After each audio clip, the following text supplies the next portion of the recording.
31 मई की देर रात को होली फैमिली हॉस्पिटल में मरीज के परिजनों द्वारा किए गए हंगामे और डॉक्टर के साथ मारपीट के मामले को लेकर पीड़ित डॉक्टर नीलम और डॉक्टरों का प्रतिनिधि मंडल शुक्रवार को जिला कलेक्ट्रेट पहुंचा, जहां डॉक्टर्स ने एडीएम सिटी को मुख्यमंत्री के नाम ज्ञापन सौंपा है। उनकी मांग है कि वरिष्ठ महिला चिकित्सक के साथ मरीज के परिजनों द्वारा की गई मारपीट और अभद्रता के आरोपियों को जल्द से जल्द गिरफ्तार कर उनके खिलाफ कार्यवाही की जाए। इस संबंध में शुक्रवार को प्राइवेट मेडिकल प्रैक्टिशनर सोसाइटी के बैनर तले डॉक्टर्स का एक प्रतिनिधि मंडल जिला कलेक्ट्रेट पहुंचा, जहां उन्होंने प्रदर्शन किया। इस दौरान सोसाइटी की प्रवक्ता डॉक्टर ज्योत्सना रंगा ने कहा कि वरिष्ठ महिला चिकित्सक डॉक्टर नीलम के साथ मरीज के परिजनों द्वारा मारपीट की गई और इसके बावजूद भी आरोपी खुले घूम रहे हैं, इसलिए जब तक उनके खिलाफ कार्यवाही नहीं होती डॉक्टर्स का विरोध प्रदर्शन जारी रहेगा। सभी डॉक्टर्स पीड़ित डॉक्टर नीलम के साथ हैं।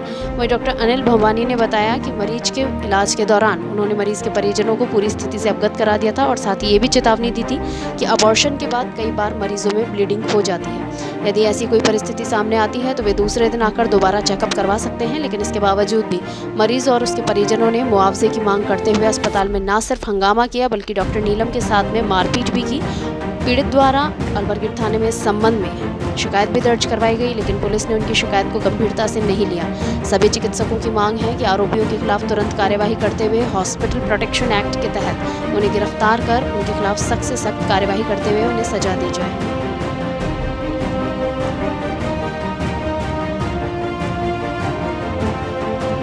कलेक्टर वॉज काइंड एनफ कि उन्होंने मेरी मेडिकल करा दी, लेकिन उन्होंने मेरी एफआईआर नहीं करी। एसपी ने कहा कि ये दोनों चीज़ें एक हैं। मैंने उनसे कहा नहीं, ये अलग अलग चीज़ें हैं। आप उनका एग्जामिनेशन करिए, मेडिकल बोर्ड बिठाइए, उसको देखिए, वो एक अलग चीज़ है। मैं जो मेरे साथ हुआ वो एक अलग चीज़ है, जो मैं जो दे रही हूँ। उन्होंने कहा नहीं, पहले जो है वो उसका हम निपटारा करेंगे, फिर आपको देखेंगे। मैंने उनसे कहा भी तब तक तो मैं बिल्कुल स्वस्थ हो ही जाऊंगी। तो उन्होंने कहा नहीं, ऐसा नहीं होगा, आपका बाद में बात। आप क्या चाहते हो? मैं यही चाहती हूँ कि हम जिन्होंने मेरे संग मारपीट करी, मेरे स्नैचिंग करी या मेरे पैसे उन्होंने छीन लिए, तो उनको कुछ तो उनके ऊपर एक्शन होना चाहिए, या वो खुले घूमते रहेंगे और किसी और को पकड़ेंगे। अगर एक्शन नहीं होता तो आप क्या करेंगे? मैं तो क्या कर सकती हूँ? मैं एक हाँ, पुलिस को ही करनी चाहिए। मैं पुलिस तो हूँ नहीं, मैं क्या कर सकती हूँ? मैं यही कह सकती हूँ। अजमेर के सभी चिकित्सक मैडम के साथ हैं। अगर समय रहते कार्रवाई को बताया था सर ने, डॉक्टर अशोक मेघवाल ने पूरा डिटेल में बताया आपको। मैं सिर्फ इतना सा कहना चाहूँगी कि जो भी दोषी हैं उनके खिलाफ तुरंत कार्रवाई होनी चाहिए। अगर कार्रवाई नहीं होती समय रहते और इस तरह से डील दी जाती है तो इस तरह से जो गुंडा तत्व है उनकी हौसले बढ़ेंगे। अभी तक अजमेर इन सब चीज़ों से अछूता था, लेकिन अजमेर में भी अगर एक हॉस्पिटल में एक घटना होती है, चाहे वो सरकारी हो, चाहे प्राइवेट हो, चाहे इंडिविजुअल हो, चाहे कॉरपोरेट हो, किसी भी तरह के अस्पताल में अगर इस तरह की घटना होती है तो कोई भी डॉक्टर इस चीज़ को हल्के में नहीं लेगा। हम लोग आपकी चिकित्सा करने के लिए हैं, हम आपकी सेवा करने के लिए हैं, हम आपकी हर तकलीफ़ में आपके साथ खड़े हैं, लेकिन गुंडा राज हम बर्दाश्त नहीं करेंगे। मैं डॉक्टर ज्योत्सना रंगा, अखिल राजस्थान सेवारत चिकित्सक संघ की राज्य प्रवक्ता। कदम उठाए और जो दोषी हैं उनको पकड़ा जाए और हमसे जो उनको चाहिए प्रूफ वो हम देने को तैयार हैं। इस बीच में वहाँ यहाँ की लोकल विधायक अनीता बघेल भी आई थी, उनको मैंने सारी चीज़ स्पष्ट रूप से बता दी थी, तो उन्होंने भी कहा ठीक है, अच्छी बात है, वो संतुष्ट होकर चली गई। हम यहाँ कोई आप कर देख लेना। उसके बाद फिर हम लोग जा कर के थाने में गए और वहाँ पे एप्लीकेशन लिखी मैडम की तरफ से। तो उन्होंने कहा था अभी संविधान करेंगे तब आपकी एफआईआर लिखी जाएगी। और मैंने कहा मेडिकल करा दीजिए, तो उन्होंने कहा था मेडिकल भी नहीं होगा, क्योंकि हम जब तक संविधान नहीं करें, जब तक मिट जाएंगे तो भी उन्होंने कहा कोई बात नहीं। हम इसकी समुचित उचित न्यायोचित कार्रवाई के लिए यहाँ इकट्ठे हुए। मामला होली फैमिली हॉस्पिटल अस्पताल का था। तो वहाँ चूँकि मैं काम करता हूँ तो मुझे भी टेलीफोन करके बुलाया गया, तो मैं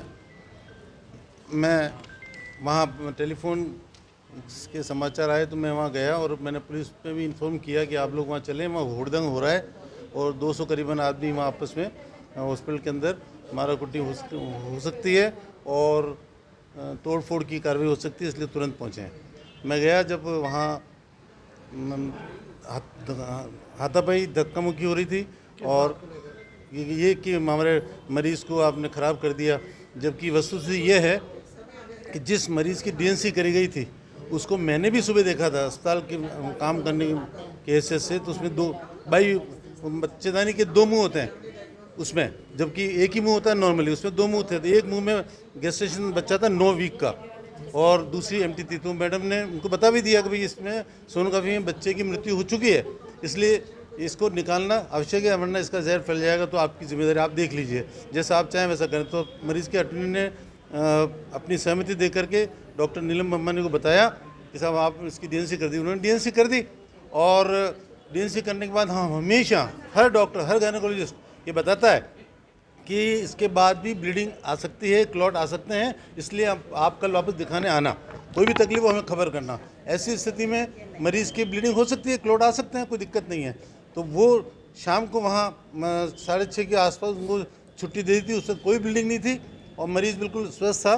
और 9-10 बजे जब यहाँ आए तो मरीज़ खुद चिल्ला रहा था ज़ोर ज़ोर से, तो मेरी हालत ऐसी हो गई है, मुझे तो मुआवजा चाहिए। अरे भाई हालत ऐसी हो गई, मुआवजा चाहिए, इसका मतलब आपकी तबीयत तो बढ़िया है, आप बोलने की स्थिति में बैठे खड़े खड़े बात कर रहे हैं। बात किस तरह की मारपीट वगैरह की गई? हाँ वो मैं बता रहा हूँ, बात कर रहे हैं तो मैंने कहा इस तरह की बात क्यों कर रहे हैं आप शांति से बात करिए, धक्का मुक्की करके ये करना ठीक नहीं। तो उन लोगों ने डॉक्टर नीलम बम्बानी को पीछे से पकड़ कर खींचा और हाथापाई करी और उसके वीडियो साक्ष्य हॉस्पिटल के CCTV कैमरे में कैद है और हमारे लोगों ने भी उसको जो नोट किया है वो उसमें सारा स्पष्ट रूप से दिखता है कि डॉक्टर के साथ किस प्रकार का दुर्व्यवहार किया गया और वो भी इतनी सीनियर महिला लड़ी।